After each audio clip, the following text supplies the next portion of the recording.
With over 1,000 different Pokemon to choose from, there are so many critters that fall to the side of other meta picks that are frankly more reliable. Whether it's due to better stats, abilities, or typings, some Pokemon are literally built different than others. However, that doesn't mean some of these niche picks aren't great either. Depending on the format, I think it can be argued that these Pokemon could be great picks or counters depending on what your team needs. I'm going to take a look at a few Pokemon who've either been overlooked for other or more consistent choices, or Pokemon with a pretty interesting kit that you could consider for team building depending on the meta. Also, before we begin, as a content creator, I'm always looking for new ideas to come up with in regards for team building for VGC or for content in general, so bear with me as I try something new. With that in mind, let's dive into a few of these Pokemon.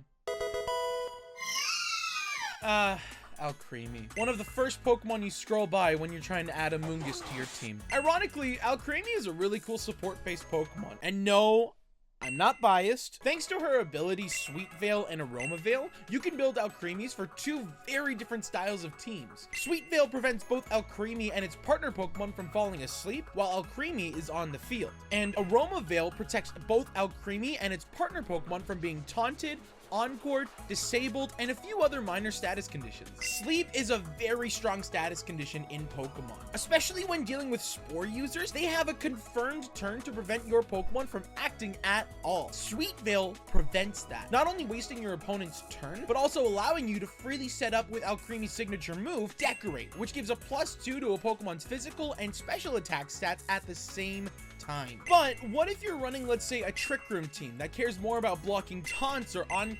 Well, Alcremie has you covered there too, thanks to Aroma Veil. Give it an Iron Ball and partner it with a Farigiraf. Not only are you protected from taunts and encores, but you have priority protection as well thanks to Farigiraf's Armor Tail, allowing you to set up Decorate Trick Room turn 1 and then proceed into a second Decorate, followed up by the most powerful turn 2 stored power you have ever seen. And I promise, it's not just me hyping up this Pokemon. Back in Sword and Shield, Alex Underhill and Justin Burns piloted a Calyrex Ice Rider and Palkia team with Alcremie as support at a New Jersey Regionals in 2022, getting 2nd and 7th place respectively. If Alcremie had access to the move Follow Me, I think it would probably be up there with the likes of Clefairy and Indeedee as dedicated support Pokemon to be considered, and that's just the cherry on top.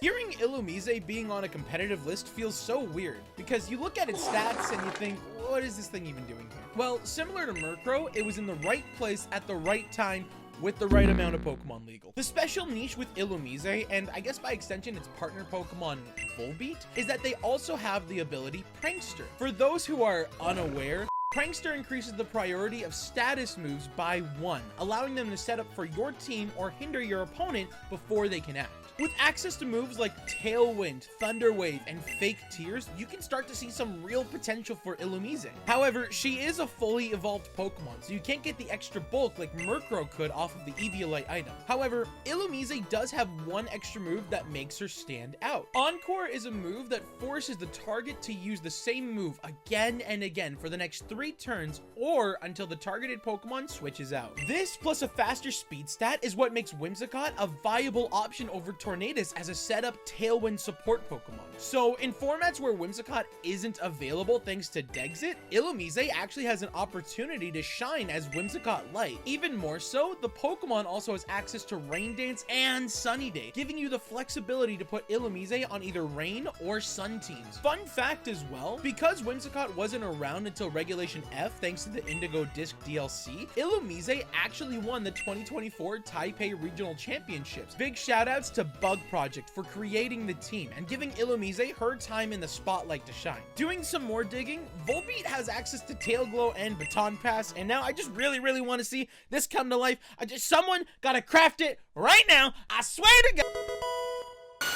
Hitmontop is actually an amazing pick for VGC. Other than thinking 3, 2, 1, let it rip, let's be please. It came up as a solid supportive Pokemon back in Generation 7, being paired with Pokemon like Mega Rayquaza and Primal Kyogre. It was also part of the team that helped Wolf Glick win the Pokemon World Championship back in 2016. See, Hitmontop gets access to the ability Intimidate, which lowers an opponent's physical attack stat by 1. On top of that, it also gets access to the move Fake Out, which flinches your opponent's Pokemon before they have a chance to move in the first place. This already sounds like another Pokemon that always gets mentioned in powerful or meta-related Pokemon videos, so use this as your timestamp for how long it took for Incineroar to get mentioned in this video.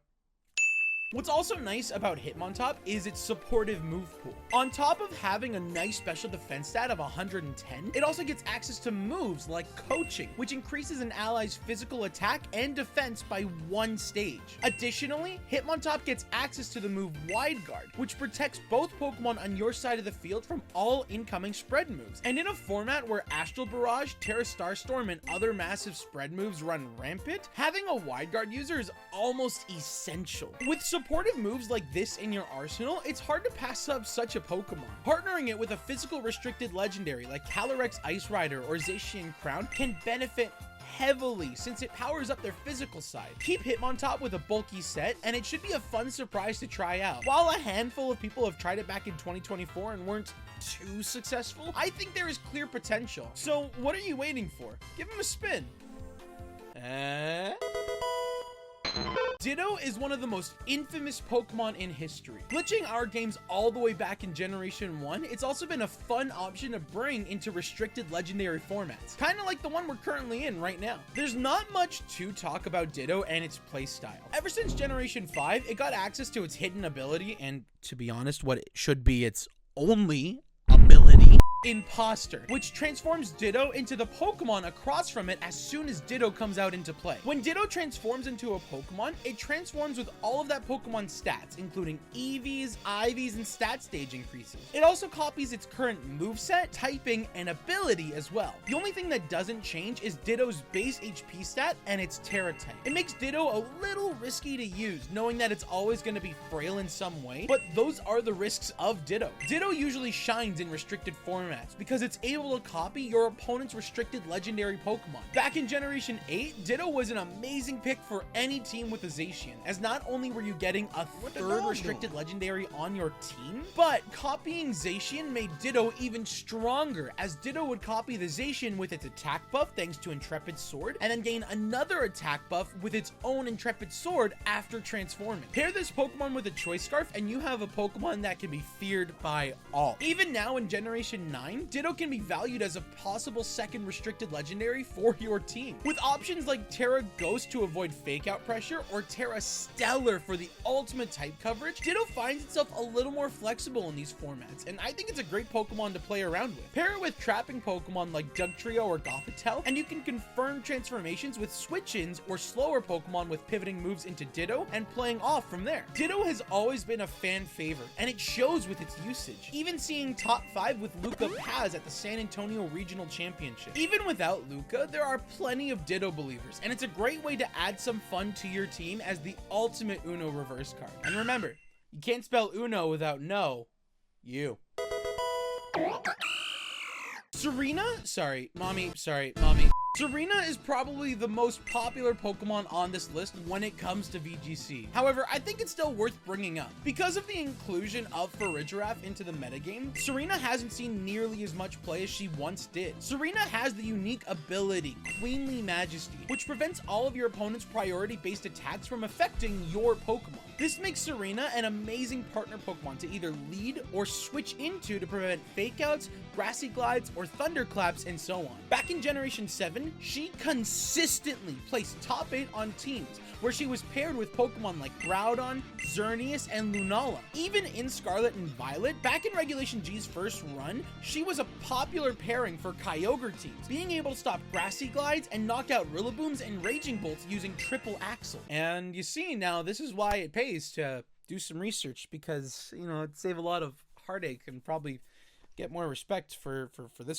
video. Furthermore, being a grass type, she's immune to Pokemon like Spore and Rage Powder, which can be a huge plus for any VGC team. With such a high physical attacking stat as well, it was apparent that you could run her in so many ways. Whether you wanted to play her as an Assault Vest U-turn set, supportive Taunt and Helping Hand set with a loaded dice and Bullet Seed as an attacking option, or a simple Choice Banded attacker, Tsareena has a lot of options depending on your playstyle. However, getting stopped by Intimidates and Burns definitely didn't help its situation. And unlike Farigiraf, it's not immune to Calyrex Shadow Rider's Astral Barrage attack. What doesn't help is that it also has an awkward speed stat of 72, making it too slow to outspeed threats like Urshifu or Calyrex Shadow Rider, while being too fast to use in Trick Room versus both Ursaluna's and insta-dying to Pokemon like Torkoal. I think Tsareena definitely has its uses, and in the right hands, it's a great Pokemon.